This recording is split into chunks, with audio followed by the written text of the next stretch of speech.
Salam damai Tuhan kita Yesus Kristus menyertai kita sekalian. Salam jumpa kembali bersama saya dalam renungan harian Santapan Jiwaku. Saudara-saudariku yang dikasihi Tuhan, semoga kita semua dalam keadaan sehat walafiat.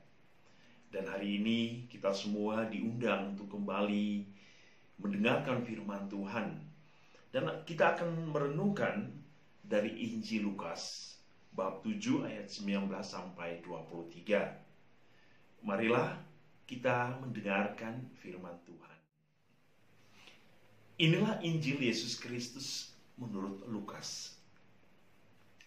Yohanes memanggil dua orang muridnya dan menyuruh mereka bertanya kepada Yesus, "Tuankah yang ditunggu kedatangannya, atau haruskah kami menantikan seorang lain?"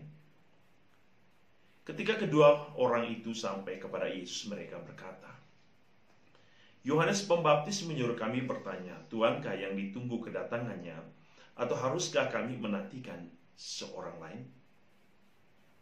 Pada saat itu Yesus sedang menyembuhkan banyak orang dari segala penyakit dan penderitaan dan dari roh-roh jahat. Dan ia mengaruniakan penglihatan kepada banyak orang buta. Maka Yesus menjawab, "Pergilah dan katakanlah kepada Yohanes apa yang kalian lihat dan kalian dengar. Orang buta melihat, orang lumpuh berjalan, orang kusta menjadi tahir, orang tuli mendengar. Orang mati dibangkitkan, dan kepada orang miskin diberitakan kabar baik. Dan berbahagialah orang yang tidak menjadi kecewa dan menolak aku." Demikianlah Injil Tuhan. Saudara-saudari yang dikasihi Tuhan, Injil Lukas yang kita dengar hari ini diambil untuk sebagai bahan persiapan masa Advent kita. Kita mendengar Injil Lukas yang menjadi bahan permenungan selama masa Advent, yang menjadi suatu renungan iman bagaimana kita mengenal Allah yang kita nantikan.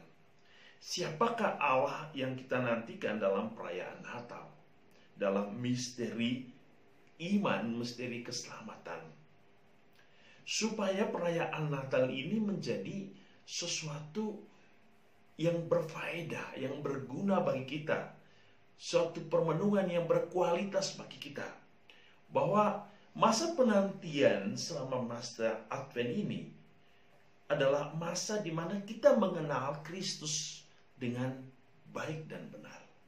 Teristimewa Kristus yang penuh kasih, Kristus yang menyelamatkan. Hari ini ketika kita mendengar kisah bagaimana Yohanes menantikan siapakah Sang Mesias itu, dan kita tahu Yohanes Pembaptis juga mengalami suatu penderitaan oleh karena ia dikejar-kejar, ia dipenjara.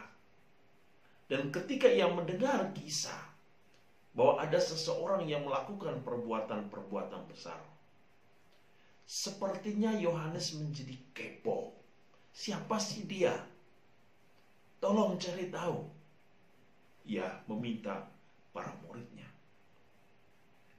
Tetapi ada hal yang penting yang ingin kita garis bawahi dalam masa Advent ini, bahwa pengenalan kita kepada Allah Al-Masih yang datang membawa kasih dan cinta dan teristimewa keselamatan harus menjadi bagian dari iman kita, agar kita semakin dekat dengan Dia, agar kita semakin mencintai Allah itu, agar kita semakin bersatu dengan Allah Immanuel, Allah yang akan menyertai seluruh kehidupan, seluruh dunia dari awal sampai akhir.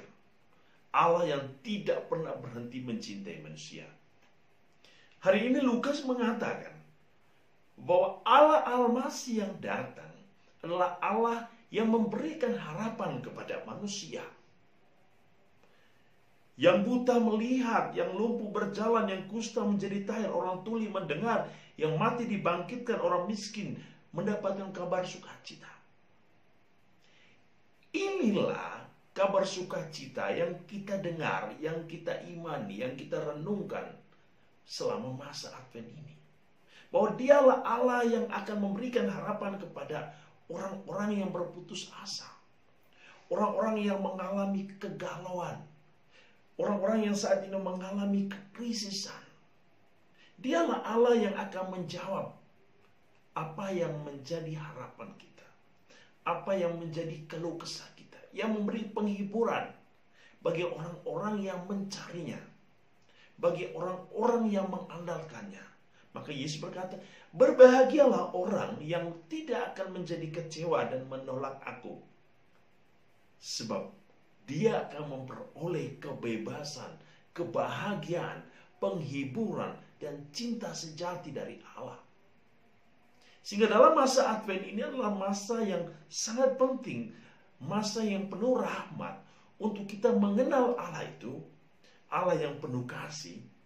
Sehingga kita di dalam kehidupan kita mampu memberikan kesaksian hidup tentang Allah Al-Masih itu. Dan kita bisa mencontohi cara hidup Allah Al-Masih melalui cara hidup iman kita. Saudara-saudari, marilah dalam masa Advent ini kita persiapkan diri kita untuk semakin masuk dalam kehidupan Allah, mencontohi cara kehidupan Allah, meneladani apa yang telah Allah lakukan bagi kita dan teristimewa. Bagaimana kita memperbaharui hidup kita di dalam Allah yang menyelamatkan itu. Tuhan menyertai kita dalam seluruh karya hidup kita dengan berkat-Nya yang berlimpah. Dalam nama Bapa, Putra, dan Roh Kudus. Amin.